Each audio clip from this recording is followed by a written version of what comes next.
Playoff की 4 team का ऐलान, मात्र औपचारिकता है बाकी। सवाल आप लोगों के मन में कि वो 4 टीमें कौन सी हैं जो इस बार प्लेऑफ में जगह बना रही हैं, या यूं कहें तो सुपर 4 की वो कौन सी टीमें होंगी। ये सवाल जितना बड़ा है उतना ही बड़ा इसका जवाब है। 3 टीमें पक्की हो चुकी है, एक पद के लिए 2 टीमें दावेदार हैं और उसमें से कौन सी टीम बाजी मारेगी वो भी हम आपको बताने वाले हैं, क्योंकि आईपीएल एंड सीजन की तरफ बढ़ चुका है और यहां पर प्लेऑफ के सारे समीकरण क्लियर हो चुके हैं। पता चल चुका है कि वो कौन सी टीमें हैं जो प्लेऑफ से डिस्क्वालीफाइड हैं या फिर डिस्क्वालीफाइड होने वाली है, और उसे पता ये भी चल जाता है कि कौन सी टीमें हैं जो प्लेऑफ में जगह बनाने वाली है। तो 4 टीमों का नाम इस वीडियो में आपको मैं नहीं बल्कि प्लेऑफ खुद बताएगा, उनके समीकरण खुद बताएंगे। तो वीडियो को आगे बढ़ेंगे और आपको बताएंगे सब कुछ। लेकिन आगे बढ़ने से पहले अगर आपसे कोई पूछे कि यार वो आईपीएल की टीम जिसे आप अपने दिल में रखते हैं, आपकी फेवरेट है, फिर वो चाहे प्लेऑफ में जगह बनाए या ना बनाए, डजंट मैटर करता है तो बस दिल वाली टीम कमेंट सेक्शन में बतानी है आपको। हाँ, आप ही की बात कर रहा हूं मैं। और सब्सक्राइब कर लीजिए, बिल्कुल फ्री है। फिर कहते हैं नोटिफिकेशन नहीं आती, आएगी कहां से, सब्सक्राइब तो किया ही नहीं। प्लेऑफ में जगह बनाने की 4 टीमों की लिस्ट में पहले पायदान पर नाम गुजरात टाइटंस का आता है। वो गुजरात टाइटंस जो इस वक्त पॉइंट्स टेबल में पहले पायदान पर है और प्लेऑफ में जगह कंफर्म कर चुके हैं। जैसे मैंने पहले भी आपको कहा कई बार कि किसी भी टीम को प्लेऑफ में जगह बनाने के लिए कम से कम 16 पॉइंट्स की जरूरत होती है। 16 से ज्यादा जितने भी हो चलेंगे, 16 पॉइंट्स अगर आपके पास हैं तो फिर आप बाहर नहीं होते हैं, क्योंकि आईपीएल इतिहास में ऐसा कभी हुआ नहीं है कि कोई टीम 16 पॉइंट्स के साथ में बाहर हो रही है। तो 16 पॉइंट्स आपको पूरी तरह से प्लेऑफ में एंट्री दिला देता है। अगर आप 14 पॉइंट्स तक भी पहुंच सकते हैं तो फिर सिनेरियो अगर कुछ ऐसे बने कि 14 पॉइंट्स पर दूसरी टीम अगर डिपेंड होकर आप जगह बना सकते हैं। तो यहां पर देखिए गुजरात टाइटंस जो हैं वो 11 मुकाबले खेल चुके हैं, जिसमें से 8 जीते हैं और प्रॉपर 16 पॉइंट्स इनके पास में हैं। 3 मुकाबले अब भी खेलने हैं इनको। अच्छा, 16 पॉइंट्स जब मिल चुके हैं तो प्लेऑफ में जगह भी पक्की हो चुकी है। यहां से गुजरात टाइटंस को कोई भी बाहर नहीं कर सकता। गुजरात टाइटंस की लड़ाई प्लेऑफ की नहीं है, बल्कि गुजरात टाइटंस की लड़ाई है नंबर 1 या 2 पर फिनिश करने की, ताकि एलिमिनेटर में एक और मौका मिल सके।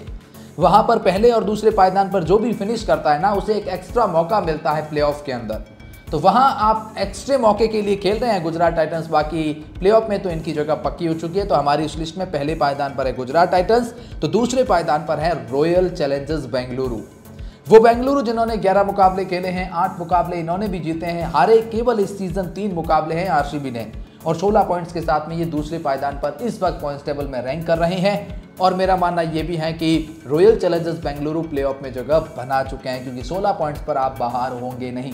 और दूसरी भाषा में कहूं तो 3 मुकाबले अब भी इनको खेलने हैं, और ये भी नंबर 1 और 2 की लड़ाई लड़ रहे हैं। इन्हें अब प्लेऑफ की चिंता नहीं है, इन्हें चिंता है कि कैसे नंबर 1 या 2 पर फिनिश किया जाए ताकि एक और एक्स्ट्रा मौका मिले। तो मुझे लगता है कि जो पहला मुकाबला खेला जाएगा ना प्लेऑफ का, वो शायद रॉयल चैलेंजर्स बेंगलुरु और गुजरात के बीच हो सकता है। लेकिन तब तक आप नहीं कह सकते जब तक पंजाब किंग्स नंबर 3 पर है।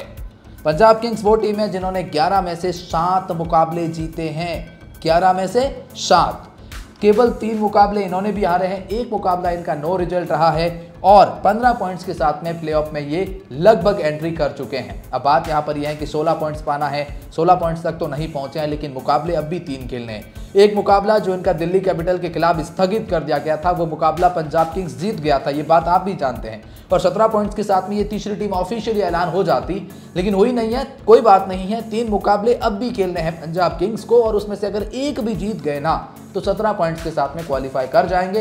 3 में से 1 जीतना कौन सी पंजाब किंग्स के लिए बड़ी बात है? आप कहेंगे भाई कोई बड़ी बात नहीं है। तो पंजाब किंग्स भी हमारी उस लिस्ट में तीसरे पायदान पर है और वो प्लेऑफ में जगह बना चुकी है। तो 3 टीमें गुजरात, बेंगलुरु और पंजाब की जगह तो 100% पक्की है। इन्हें अब कोई चाहकर भी बाहर नहीं कर सकता है। अब रहा एक सीट, और उसके लिए दावेदार है 2 टीमें। उनको बताता हूं मैं आपको। उन 2 टीमों में अगर आप देखेंगे तो दिल्ली कैपिटल का नाम भी आता है। अब दिल्ली कैपिटल इस वक्त पॉइंट्स टेबल में 5वें पायदान पर है। 11 मुकाबले खेल चुके हैं, 6 जीते हैं, 4 हारे हैं, 1 नो रिजल्ट है और 13 पॉइंट्स के साथ में है। दिल्ली का काम तो हो गया था, पंजाब किंग्स के खिलाफ अगर मुकाबला स्थगित ना होता तो हार जाते और बाहर हो जाते। और जैसे मैंने कहा, दिल्ली कैपिटल प्लेऑफ की रेस में थोड़े टफ चांसेस बन जाते हैं। ऐसा इसलिए क्योंकि दिल्ली कैपिटल को अब भी 3 मुकाबले खेलने हैं, और उसमें से अगर ये 2 मुकाबले जीत जाते हैं तो प्लेऑफ में जगह 17 पॉइंट्स के साथ में इनकी भी पक्की हो जाएगी। करना क्या है इनको? 3 में से 2 मुकाबले जीतने हैं। दिल्ली कैपिटल ऐसा कर सकते हैं, ऐसा नहीं कि ये नहीं कर सकते, लेकिन दिल्ली कैपिटल के अगर आप स्केड्यूल की बात करेंगे तो एक मुकाबला इनका गुजरात टाइटंस के खिलाफ है, दूसरा मुकाबला मुंबई इंडियंस के खिलाफ है। दोनों मुकाबले बड़े मुकाबले हैं। पंजाब किंग्स के खिलाफ भी मुकाबला अब भी जो स्थगित किया गया वो भी खेलना है, तो वो मुकाबला भी बड़ा मुकाबला है। तो ये 3 मुकाबले बड़ी टीमों से हैं, इसीलिए मैं कह रहा हूं कि दिल्ली कैपिटल की मुश्किलें उस वक्त बढ़ सकती है, क्योंकि तीनों मुकाबले बिग टीम से हैं। यहां थोड़े से इनके टफ चांसेस हो जाएंगे और इनसे थोड़े आसान चांसेस बनते हैं मुंबई इंडियंस के। वो टीम जो इस वक्त पॉइंट्स टेबल में चौथे पायदान पर है और हमारी लिस्ट में वो चौथी टीम मुंबई इंडियंस ही है जो प्लेऑफ में जगह बनाएगी। वो इसलिए क्योंकि इन्होंने खेले हैं 12 मुकाबले, 7 मुकाबलों में इन्हें जीत मिली है, 5 में हार, 14 पॉइंट्स इनके पास में भी है। और मुंबई इंडियंस को खेलने हैं अब भी 2 मुकाबले, और अगर दोनों में से एक मुकाबला भी मुंबई जीत जाता है तो फिर मुंबई इंडियंस प्लेऑफ में 16 पॉइंट्स के साथ में जगह पक्की करेंगे। मुंबई इंडियंस का एक मुकाबला जो है वो पंजाब किंग्स के खिलाफ है, दूसरा दिल्ली कैपिटल के खिलाफ है, तो दोनों बड़ी टीमें हैं। बात तो ये भी नहीं है ना कि ये भी किसी इजी टीम के खिलाफ खेल रहे हैं, लेकिन मुंबई के चांसेस बढ़ते हैं क्योंकि वो फॉर्म में है, वो लय हैं, उनका हर खिलाड़ी पीक मोमेंट पे है। 6 बैक टू बैक जीतने के बाद 1 हारे हैं, उम्मीद करते हैं 2 में से 1 तो जीत ही जाएंगे, तो दिल्ली के थोड़े रेयर चांसेस बन जाते हैं। अब देखिए प्योर क्लियर में बात करूं तो फिर वो 4 टीमों में गुजरात, आरसीबी, पंजाब 3 तो पक्की है, चौथे पायदान के लिए मुंबई और दिल्ली, और उसमें मेरी चांसेस तो है मुंबई, तो मुंबई जगह बना रही है। अब आपके चांसेस क्या हैं कि वो 4 टीमें कौन सी जिसे आप देखते हैं कि प्लेऑफ में जगह बना रही है, और इसमें आपकी फेवरेट कौन सी है, कमेंट सेक्शन में जरूर बताएं।